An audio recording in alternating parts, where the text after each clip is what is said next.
What if you woke up tomorrow and couldn't remember your own name?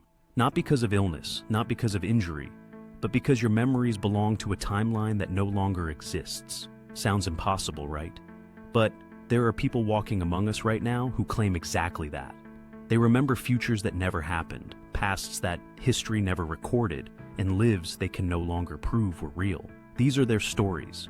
Imagine waking up one morning and opening your mouth to speak, only to discover that the words coming out aren't yours. Not a different voice, but a different language entirely. A language you've never learned, never heard, never encountered in your entire life. And the worst part? You can't remember the language you've spoken since childhood, the one your mother taught you, the one you used to write books, deliver lectures, build an entire career around. Gone. Replaced by something impossible. This is exactly what happened to Dr. Haruki Tanaka, and his case remains one of the most disturbing identity erasures ever documented. In March 2019, Dr. Tanaka was a 58-year-old linguistics professor at Kyoto University, one of Japan's most respected scholars of ancient languages. He had spent 3 decades studying dead tongues, reconstructing forgotten dialects, publishing papers that other linguists considered groundbreaking. His office was filled with books he had written, certificates he had earned, photographs of conferences where he had been the keynote speaker. Everything pointed to a man who had mastered language itself. But on the morning of March 14th, his colleagues found him sitting in that same office, staring at his own published books, as if they had been written by a stranger. When they spoke to him, he responded in a language none of them recognized. Not Japanese, not English, not any of the ancient languages he had studied. Something else entirely. At first, everyone assumed he had suffered a stroke. Emergency responders rushed him to the hospital, where doctors performed every scan imaginable. MRI, CT, EEG, nothing. No stroke, no tumor, no lesion, no neurological damage of any kind. His brain appeared perfectly healthy, but when he spoke, the words that emerged belonged to no known linguistic family on Earth. Linguists from across Japan were brought in to analyze recordings of his speech. What they discovered sent chills through the academic community. The language wasn't gibberish. It had consistent grammatical structures, vocabulary patterns, and phonetic rules. It was a real language, but it didn't exist anywhere in human history. And then, things got even stranger. Dr. Tanaka began describing memories that couldn't possibly be his. He spoke of a wife named Alara and 2 children whose names he repeated constantly. But his actual wife was named Yuki, and they had never had children. He drew maps of Kyoto from memory, but the coastlines were wrong.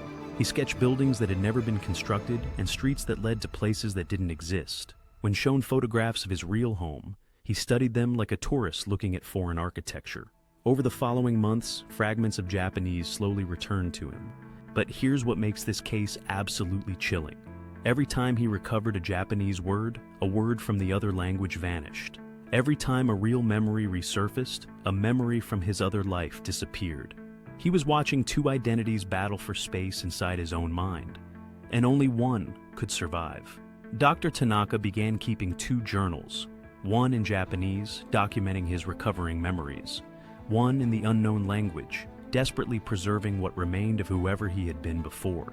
He described the experience not as forgetting, but as murder. He said it felt like someone else was dying inside him, slowly, word by word, memory by memory. Some researchers proposed an explanation that sounds like science fiction, but carries terrifying implications. Linguistic analysis of his unknown language revealed grammatical structures that appeared 300 years more advanced than any current human language. The evolution patterns, the efficiency of expression, the logical frameworks, they didn't belong to our time. They belonged to a language that hadn't been invented yet. Is it possible that Dr. Haruki Tanaka somehow lived an entire life in a future timeline? A life with a wife named Alara, children he loved, a version of Kyoto that looked out over different waters? And if so, what pulled him back? What force ripped him from that existence and dropped him into this one, leaving him stranded between 2 identities that cannot coexist? Today, Dr. Tanaka speaks Japanese again, but he no longer teaches linguistics. He says he can never trust that any language he knows is real, and sometimes, late at night, he still whispers words in that impossible tongue. Words from a future he's forgetting. Words no one else on Earth can understand. Picture this. You take the same train to work every single day for 23 years. The same platform, the same seat, the same route through the city. You know every stop by heart, every announcement, every face in the crowd. And then one morning, you step off that train and realize you have absolutely no idea where you're supposed to go. Not because you forgot your destination, but because the life waiting for you at that destination no longer exists in your memory. This is the terrifying reality that consumed Michael Reeves on an ordinary October morning in 2021. Michael was 51 years old, a financial analyst who had worked at the same Chicago firm since 1998. Every weekday for more than 2 decades, he boarded the 7:15 train from Oak Park, rode 42 minutes into downtown, and walked the same 6 blocks to his office. It was routine. It was automatic. It was the backbone of a stable, predictable life. But on October 7th, something shattered. Security footage from Union Station captured what happened next. Michael stepped off the train at 7:57 a.m., just like always.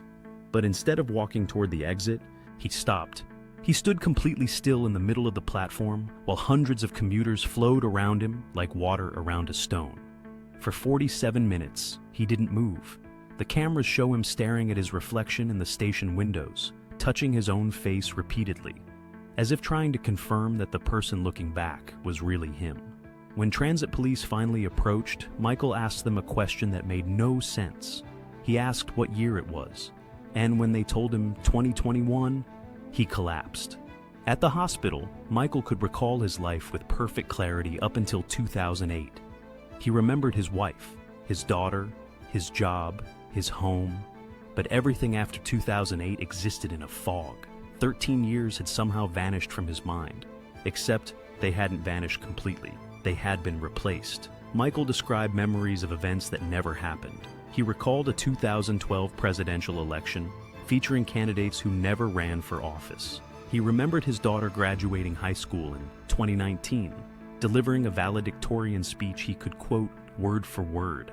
But his daughter was only 9 years old. She wouldn't graduate for nearly another decade.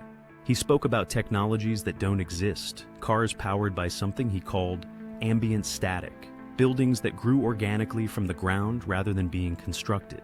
Doctors assumed traumatic amnesia, some kind of stress-induced break from reality. But then the medical examinations revealed something that defied explanation. Michael's body didn't match his age. His cellular markers, the telomeres that scientists use to measure biological aging, showed degradation consistent with a man in his late 60s. His joints showed wear that shouldn't appear for another 15 or 20 years. His body had lived years that the calendar never recorded. Somewhere, somehow, Michael Reeves had aged beyond his own timeline. The question that haunted every specialist who examined him was devastatingly simple. Where did those years go? If his body experienced them, why couldn't his mind remember them? And whose memories had filled the gap? Over the following months, something even stranger occurred.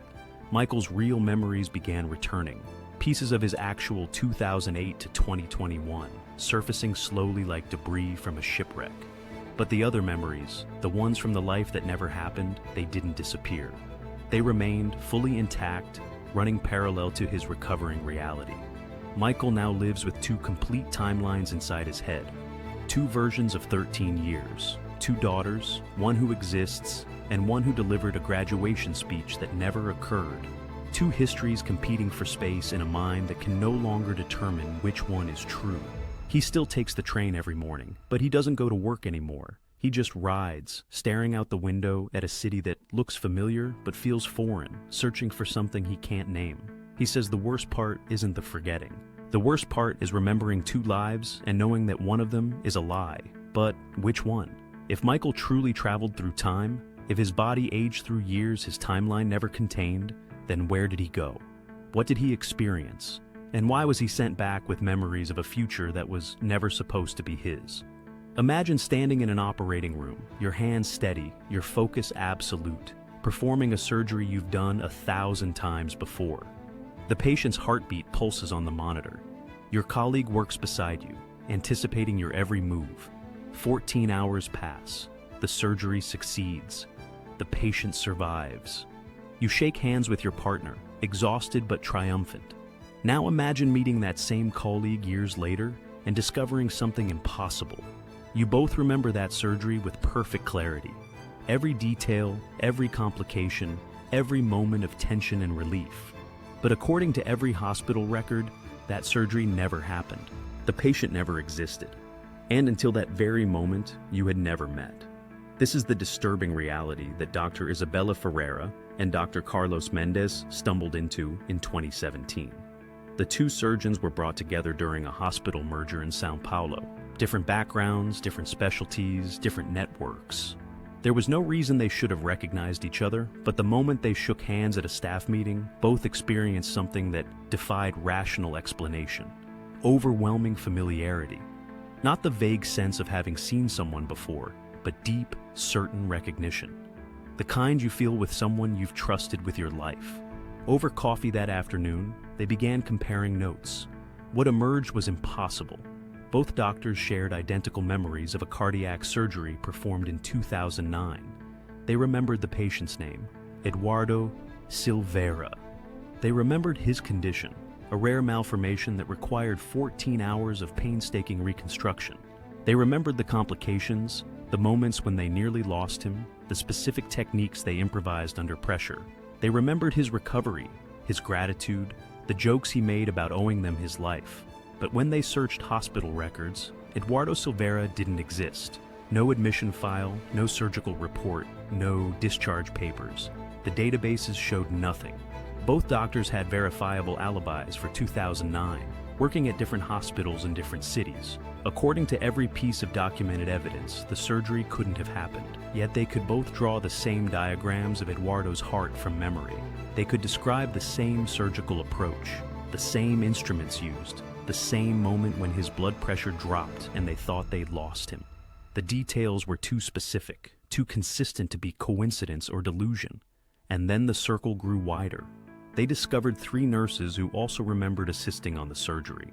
3 women who had never worked together, never met, never had any connection until the merger brought them all under the same roof. Yet all 5 medical professionals could describe Eduardo Silveira in exact detail. His voice, his wife's name, the specific way he laughed during his recovery, the gratitude in his eyes when he walked out of the hospital alive. 5 people sharing identical memories of a man who never existed, an event that never occurred, a triumph that left no trace. For years, they met privately, comparing recollections, searching for explanations. They considered shared delusion, some kind of mass psychological phenomenon. But shared delusions don't produce verifiable surgical knowledge. They don't create matching technical diagrams drawn independently by people who never collaborated. Then, in 2022, something changed everything. Dr. Ferreira was organizing her personal files when she found something impossible. A thank you card, handwritten, signed at the bottom with 2 words, Eduardo Silveira, dated 2009. The paper was aged, the ink faded, consistent with a card that had sat in a drawer for over a decade. But it had no envelope, no return address, no postmark. It simply existed, as if it had always been there. When Dr. Mendez and the 3 nurses were shown the card without being told its contents, each of them identified the handwriting immediately. That was Eduardo's writing, that distinctive slant, those specific letter formations. They recognized it from a life they couldn't prove they had lived. Today, all 5 meet once a year to share their memories before more details fade. Because that's what's happening. Each year, small pieces disappear. The sound of Eduardo's voice grows fainter. The layout of the operating room grows hazier. They're not just forgetting a patient. They're forgetting proof that their lives once intersected in a timeline that no longer exists. If these 5 people truly operated together in some other version of reality, what pulled them apart? What erased Eduardo Silveira from existence? And why are their memories slowly dissolving, taking with them the only evidence that any of it ever happened? Picture yourself standing in an abandoned city. Concrete towers rise around you, their windows dark and empty, their walls slowly crumbling under decades of neglect. Weeds push through cracked pavement. Rust bleeds down metal railings. The silence is absolute, broken only by wind whistling through hollow buildings. You know this place. You recognize every street corner, every balcony, every shadow. This was your home. You grew up here, played here, loved here. But that's impossible, because this city was evacuated 6 years before you were born. This is the haunting reality that Anastasia Volkov has lived with since she was 25 years old. And her case raises questions about time, identity, and memory that no scientist has been able to answer. Anastasia was born in Moscow in 1992, 6 years after the Chernobyl disaster forced the permanent evacuation of Pripyat, the city that once housed the nuclear plant's workers. She grew up in a completely different place, attended Moscow schools, lived a normal Russian childhood. There was no connection to Pripyat, no family history there, no reason she should have any memories of that abandoned place. But the memories came anyway. They started when she was 25, vivid dreams that felt more real than waking life. She saw apartment buildings bathe in afternoon sunlight, a schoolyard filled with laughing children, her mother hanging laundry on a balcony while the smell of cooking drifted through open windows. She recognized faces, remembered names, felt the specific texture of a childhood that history said she never lived. At first, she dismissed them as dreams. But then she saw photographs of Pripyat before the evacuation, and her blood ran cold. The buildings from her dreams were real. The schoolyard existed.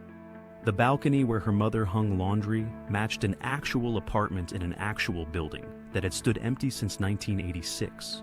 She recognized locations she had never visited, streets she had never walked, a city she had never seen except in her own impossible memories.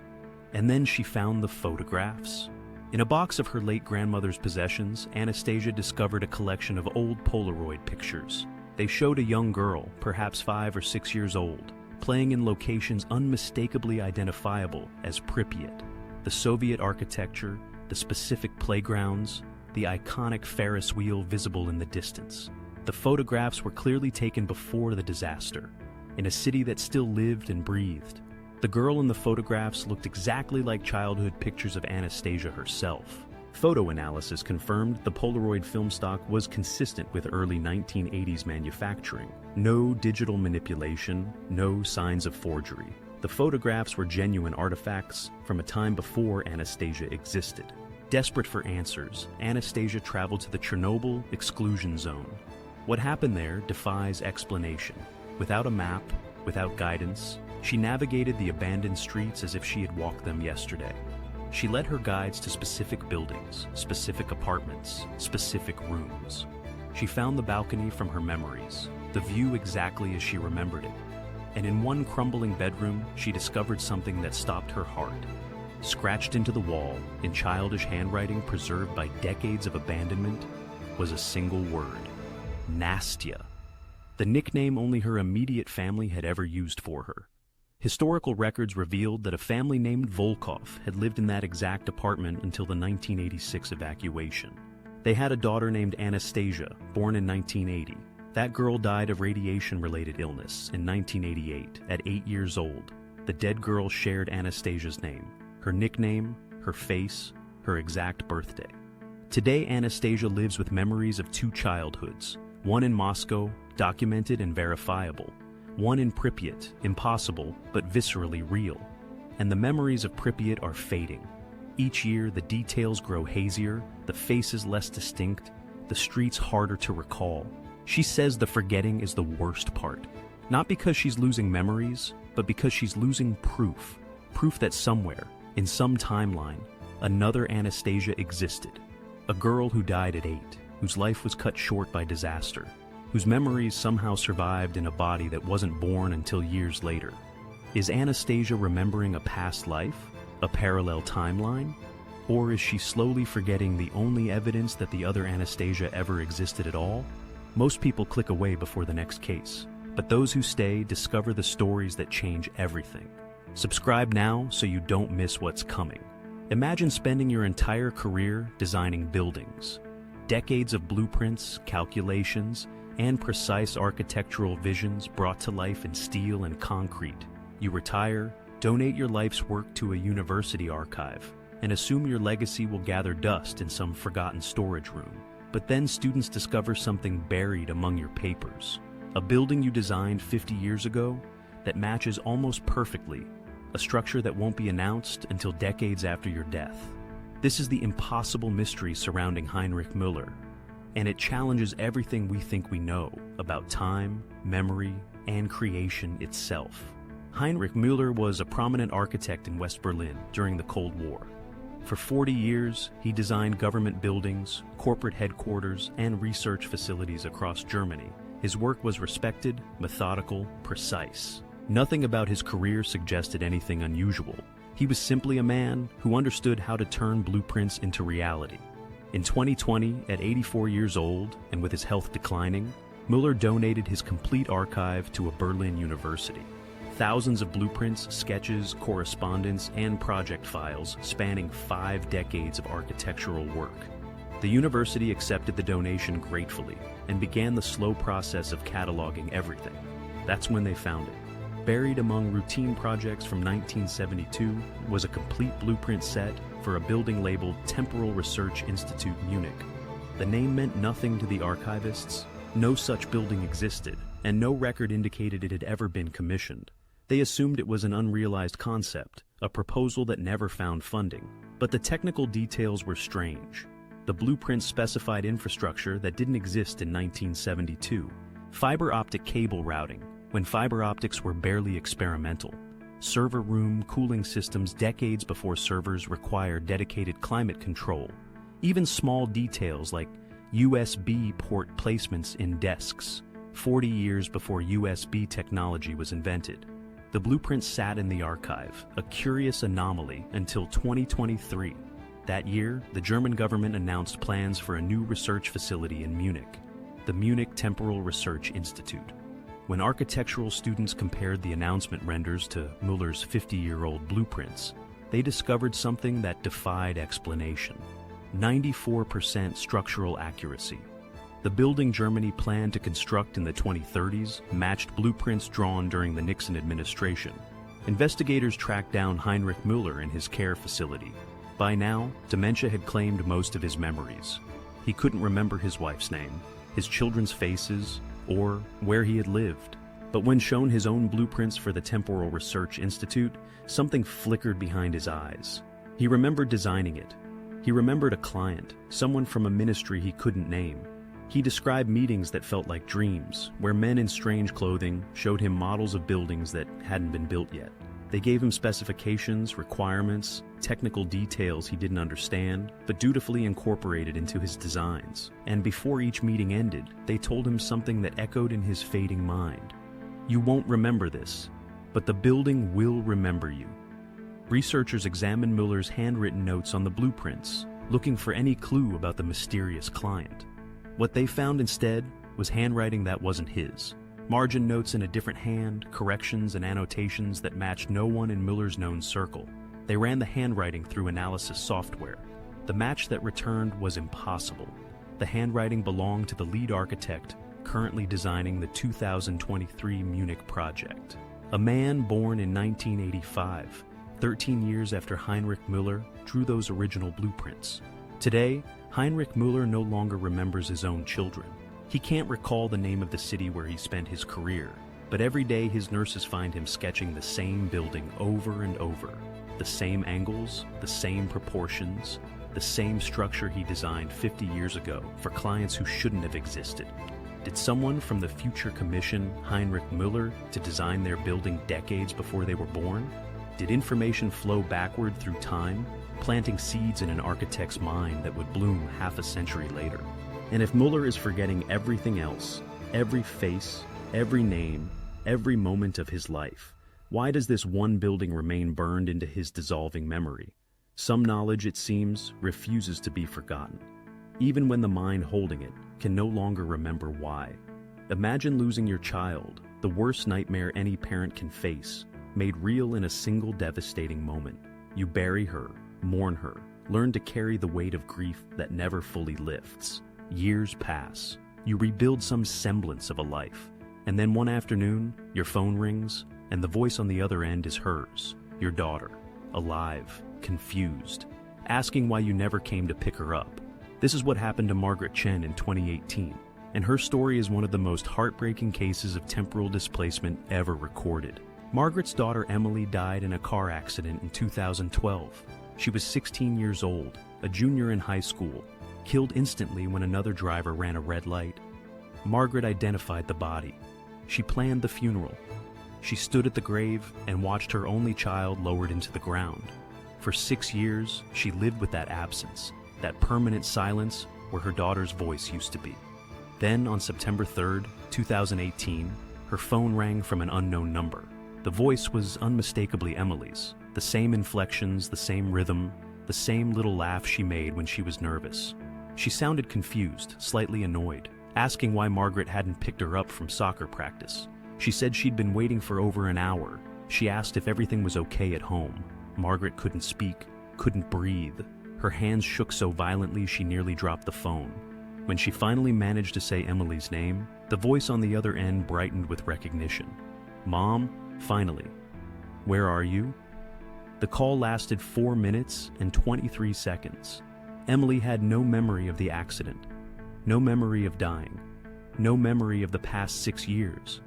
As far as she knew, it was still 2012. She was still 16, and her mother was simply late picking her up from practice. Then the line went dead. Margaret called back immediately. The number was disconnected. She called the phone company, desperate for an explanation. What they told her made no sense. The call had originated from Emily's old cell phone number, a number that had been deactivated since 2012, since the day they recovered the phone from the wreckage of the accident. Over the next 2 years, Margaret received 14 more calls. Each time, it was Emily's voice. Each time, she sounded younger, more confused, less certain of who she was talking to. With every call, Emily remembered less.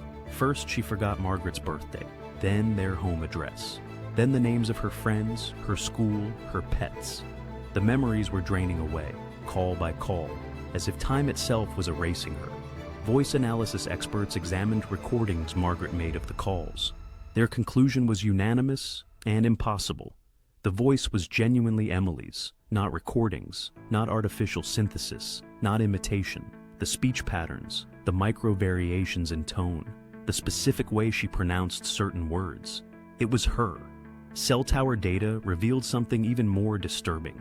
Every single call originated from the exact geographic coordinates where Emily's accident had occurred, the intersection where she died, as if she was calling from the moment of impact, reaching across 6 years of time to find her mother's voice.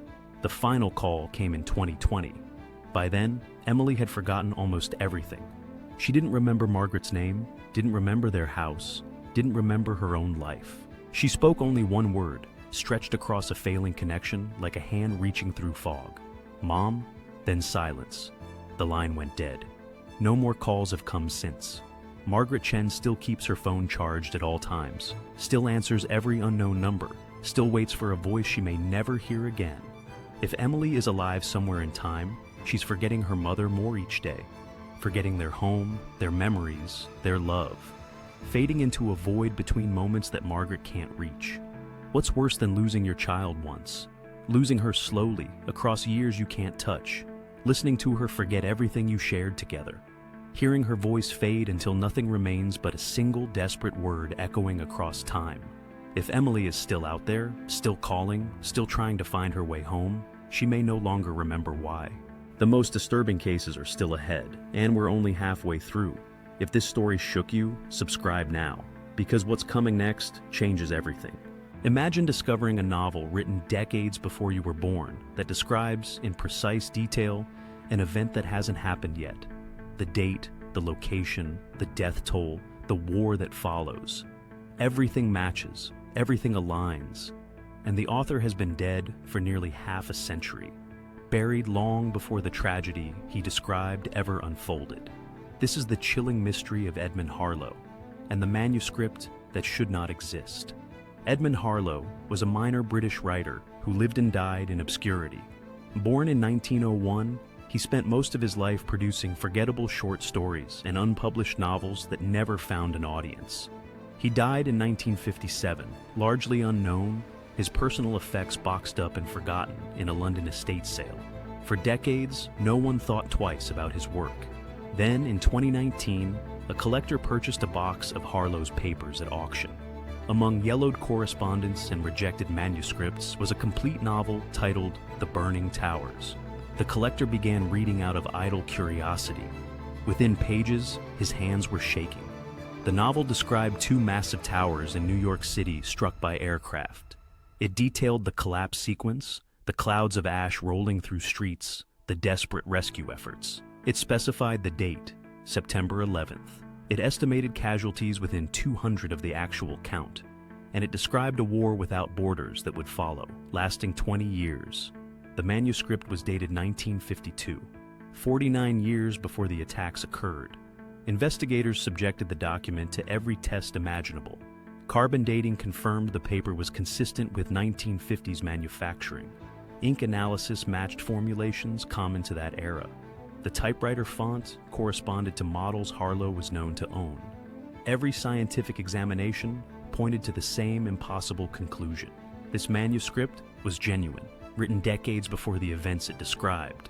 Researchers turned to Harlo's personal journals, hoping to understand how a mediocre writer from post-war Britain could have predicted one of the defining tragedies of the 21st century. What they found was even more disturbing than the manuscript itself.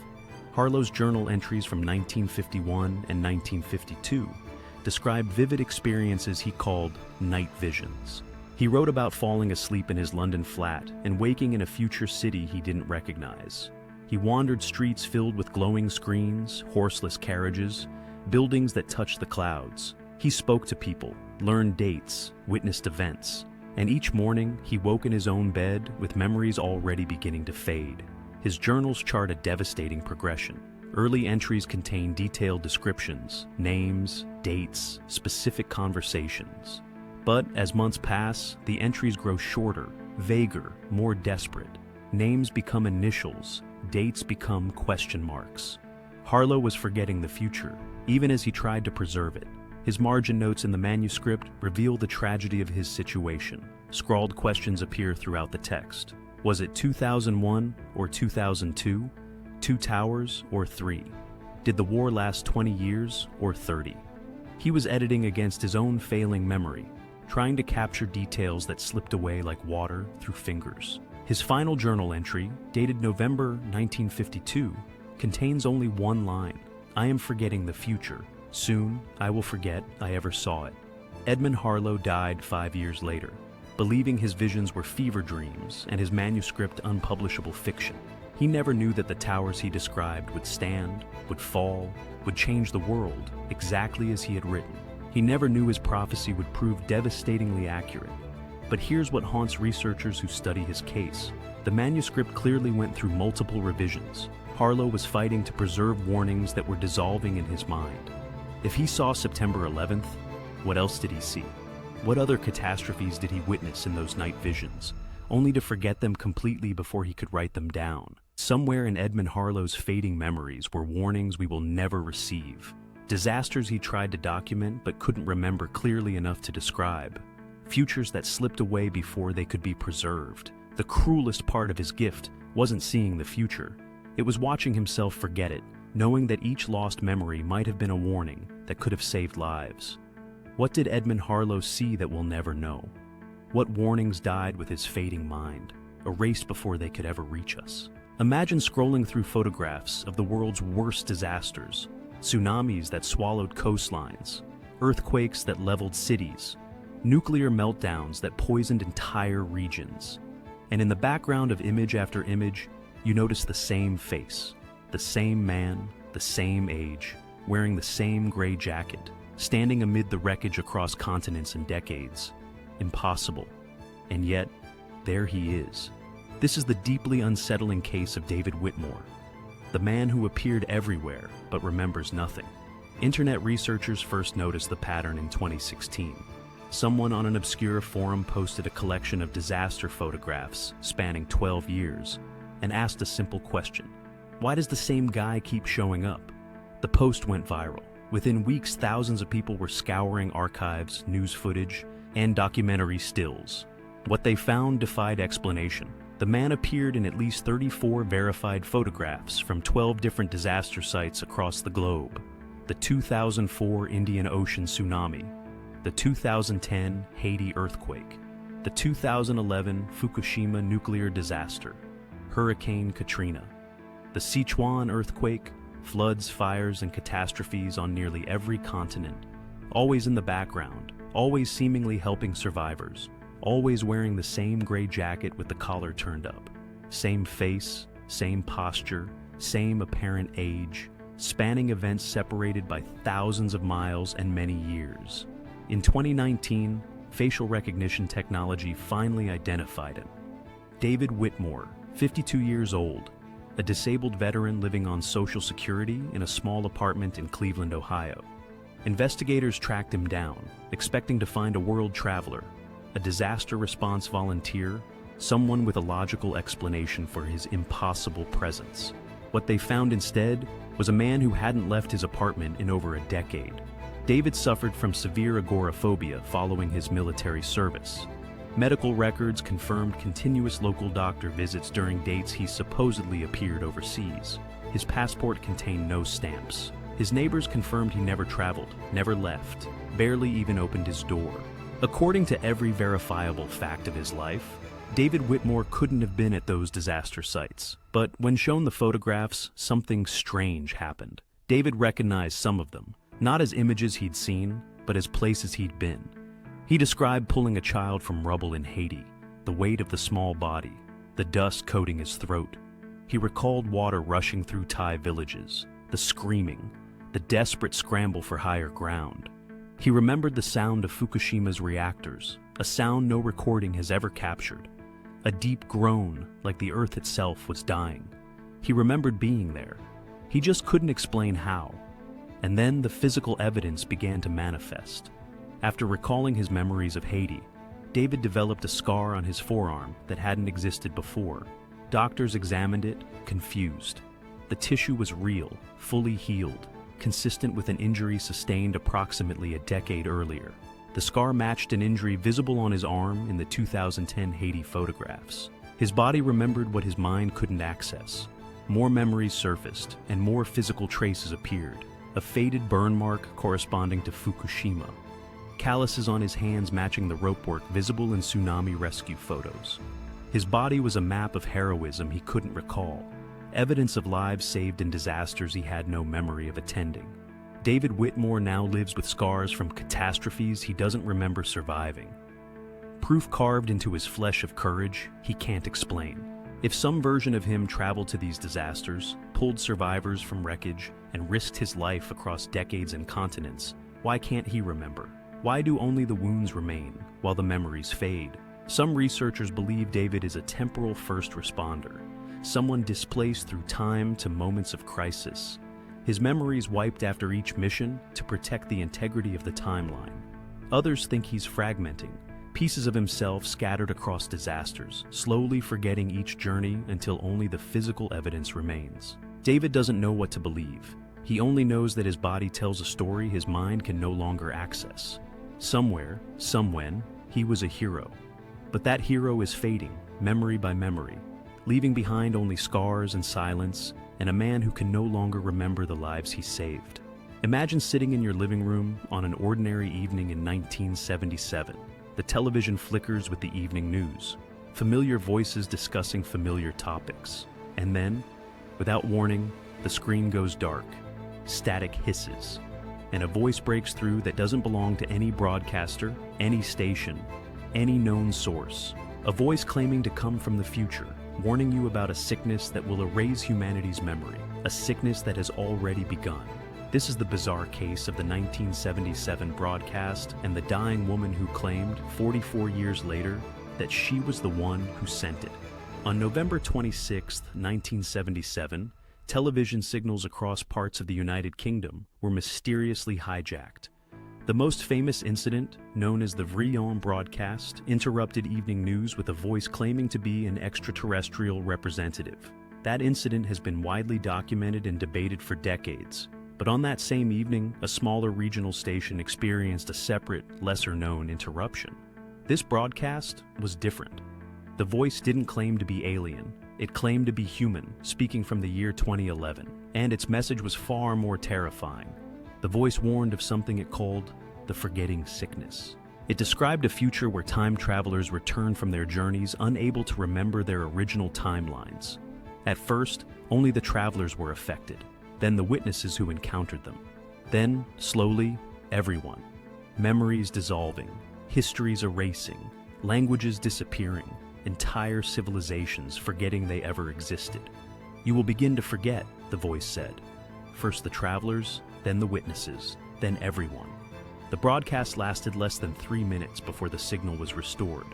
Authorities investigated but found nothing. No source, no equipment, no perpetrator. The incident was filed away as an elaborate hoax, a technical anomaly, a mystery that would never be solved.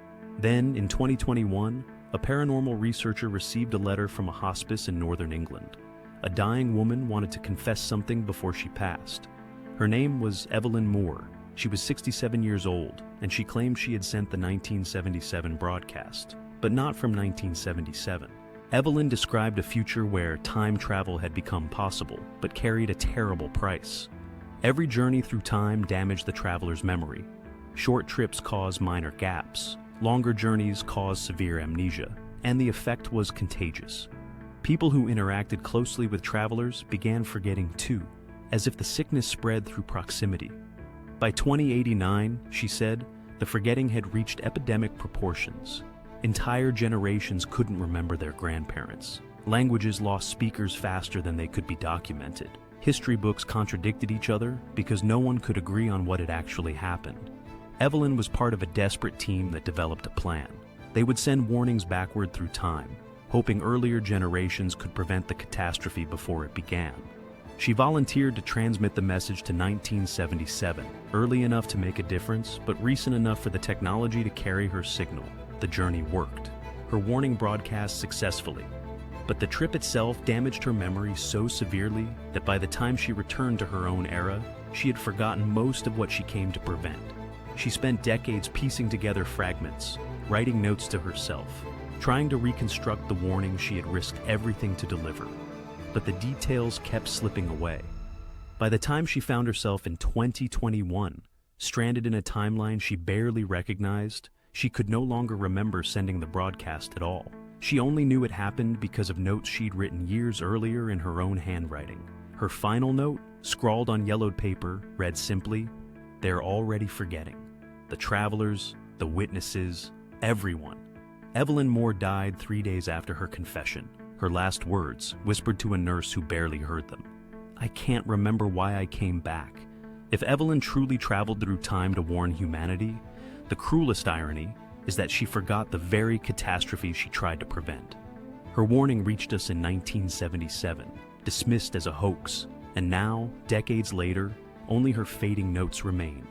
The forgetting sickness she described, is it prophecy? Or has it already begun? Our memories already dissolving, histories already shifting, warnings already disappearing before we can understand them. Perhaps we've already forgotten more than we know. Imagine walking into a police station with no memory of your name, no memory of where you came from, no memory of who you are or how you arrived. You stand at the desk, empty-handed, empty-minded, a complete blank where your identity should be. Disturbing enough. But now imagine this. When officers run your face through their systems, you match 847 missing persons reports filed across 9 countries over the past 112 years. This is the impossible case of the man who remembers nothing, and it is, without question, the most disturbing time travel mystery ever documented.